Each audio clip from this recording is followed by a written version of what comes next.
Efirda poytaxt yangiliklari 2009-yil qishloq taraqqiyoti va farovonligi yili.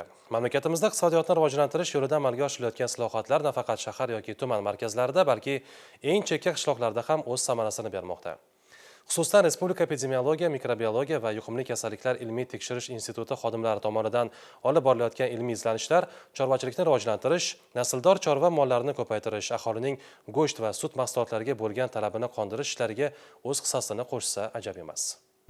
O'zbekiston Respublikasi Sog'liqni saqlash vazirligi Epidemiologiya, mikrobiologiya va yuqumli kasalliklar ilmiy tekshirish instituti olimlari ilk bor yangi Imnamak preparatini yaratib, chorvachilik sohasida tub burilish yasadilar. Sigir, qo'zi va echki kabi chorva mollarini organizmiga yem bilan beriladigan mazkur preparat bruselloz tayoqchalarini yo'qotib, immunitetini kuchaytirishga yordam beradi.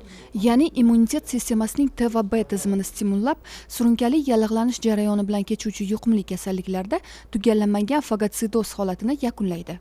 Tajribalar shuni ko'rsatdiki, ushbu preparat, tayyorlangan preparat hayvon organizmidagi immun hujayralarning aktivligini oshirib, bruselloz xastaligini keskin kamayishiga olib keladi va natijada hayvonlar o'rtasida bo'ladigan bruselloz xastaligini eng kamida 20-25% ga, kelgusida esa bu ushbu foizni yuqori darajaga ko'tarishga erishish.